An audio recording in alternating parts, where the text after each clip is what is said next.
Instagram, what's going on? How are you? Pete Olsen here in beautiful God's country, Montana, here at my place at Jackpot Ranch.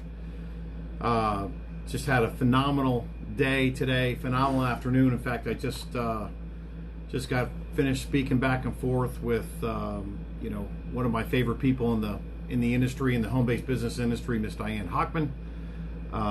What an absolute superstar she is, a legend. I've known her for about over a decade now, and she just does some amazing things both online and in the industry. Great teacher, etc., etc. So great to speak with Miss Diane. Today's topic, guys, today's live is 9 ways to improve the network marketing industry. 9 ways to improve the network marketing industry. Let's get right into it, okay? Number 1, be kind. By the way, let me just go back just for a second.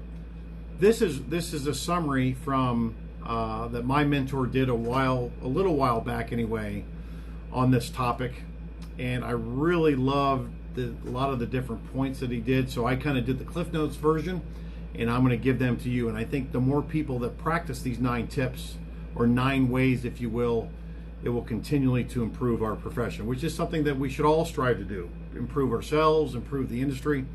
So 9 ways to improve the network marketing industry. Number 1, be kind. Be kind. I mean, it's self-explanatory. Be kind to your fellow company mates, if you will. Be kind to people in other companies. Be kind to people that aren't in the industry. Be kind when you travel to conventions and trainings and so on and so forth, to people working in the restaurants. You want people looking at you saying, wow, that is the role model, that is the example that I want to see, right? That network marketing industry, that home-based business industry is phenomenal. Be kind. Never any room for anything less than 100% of kindness, okay?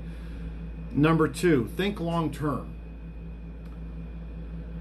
Think long term in what you're doing, guys, with the business, right? Think long term as far as how you treat people. If, for instance, if someone leaves your organization, don't treat them like crap or treat them differently just because they've decided to leave. I mean, that kind of thing doesn't happen in corporate America. If someone leaves one company and goes to another, you don't stop being friends with somebody just because they've decided to go to another company. I mean, that's silly, right? That's stupidity. You don't know that person that leaves your network marketing business, and he or she may go on and be CEO or COO or whatever the case may be, director of sales of another network marketing company. They may end up being the master distributor of another company. If you left that in a very bad way and didn't treat them with respect, they may not have you onto that phenomenal opportunity. So think long term in everything you do. It's not about today. It's about, hey, what's my projection 10, 15 years from now? Okay? And that kind of gets back to kindness, right? Be kind, be respectful, common sense kind of stuff. Number 3, understand not everyone is going to do this business, is not going to join your organization. Most won't. So that's the way it is. They're doing other things, right? They've got their professions. They've got their jobs. They've got, 4 kids that are under the age of 5. They got a million different things going on. Timing is everything. Timing is everything. There was a time where I didn't want to look at network marketing. It wasn't right. Right? Doesn't mean that I didn't end up doing it. I ended up doing it and doing very well, obviously, right? So not everyone's going to do it. And if you treat them with kindness and respect and thank them for taking a look at the opportunity, then they could come back to you at a later date when their timing is better. And if they know that you treated them with respect, guess what? They're going to come back to you. So number 4, make sure that you put a positive impact online and offline and at conferences, right? And at conferences. Very important. No matter where you are, guys, you always want to be positive. You don't want to have this, "Hey, my deal is better than your deal," or "Why the heck are you in that deal? That's terrible," right? Or "I don't like the way that you approach me," or, be respectful, leave a positive impact. If you're traveling to a city and you're there for a 4-day convention, and you're out eating, leave an extra great tip for the waitress, right? Say some kind words to the person working the convention. Always leave the place that you attend in better condition after you left, right? Than before you came, so to speak.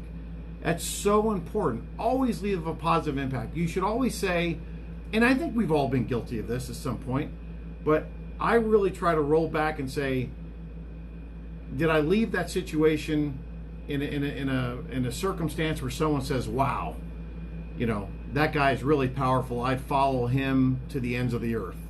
That's what you want, guys. You want to leave, whether they're in your business or not in your business, or in another company or not in any company, or they're working in the restaurant industry, or you meet someone somewhere else. You want to leave an impact that says, "Wow, that's the kind of profession that I like to be associated with." Okay? Number 5. Don't bash other people's approaches, how they approached you. Maybe they're approaching you with attraction marketing and asking you 19 questions, and you don't like that way. Well, you know what? At least they're trying, right? At least they're trying to improve their personal situation for they and their family. Appreciate that. Think about it from that standard. It may not be the way that you do it, but appreciate that they're trying to make an effort. That's better than 99.9% of the people do. Most people put the goose egg effort in. So be grateful for that, okay? Don't hate on anyone who leaves your company, right? I mean, that speaks for itself. There's a million reasons why someone leaves. Usually it's personal, okay? They've got a lot else going on. There's something else happening in their life. If you treat them with kindness and respect, they'll come back. But don't bash on those that leave. Like I said before, would you bash on someone that leaves one company to go to another in corporate America? Of course not. You remain friends. You may not hang out as much because you don't have quite as much in common, but don't hate on them. Respect them. Understand it. And when the timing's right, they'll come back. Number 7, don't say my company is better than your company. Guys, we're all going towards one mission, and that is financial independence and helping uplift and raise the financial circumstance of others and help them out, raise them up, make them better, put them in a better situation later than they were in earlier, so to speak. We're all doing the same thing, and it doesn't do any good for you to say, "Hey, my company's better than your company," or your company is way better than that company. It's one mission, and the mission is to improve the lives of people, not only financially, but better themselves in personal development. It's huge, guys, okay? Number 8, don't belittle jobs. 99% of the people in your audience have jobs. What if a fireman was out there, or, as Ray mentioned, a cop or a teacher, and people that may love what they do as a job, and they just want to have an extra side income? That's fine. You belittle people like that, that's 99% of your organization. 1% are people like me that are doing this full time, right? So don't give the old JOB, right? Just over broke. And again, we're all guilty of it. You can feel that way, but respect what they're doing. Respect what they're doing. That is so important. And then number 9, don't go everywhere you go and just look at people like, is that going to be the next one I recruit? Don't do that. Don't do that. Give back, right? Give value, contribute. And when you do that, people will be naturally attracted to you and want to know, what do you do, right? And you tell them. But just don't look at someone as another number and says, "Hey, how many of these am I going to get in my organization?" That's not the way it works. Guys, if you love that live, please comment below. And if you would like to have 10 phenomenal ways that you can prospect for your home-based business, just shoot me a personal message and I will get back to you and get that information to you. I hope you guys are doing great. I hope you got a lot of value out of that. and let's keep making this profession better and better and better every single day. God bless you.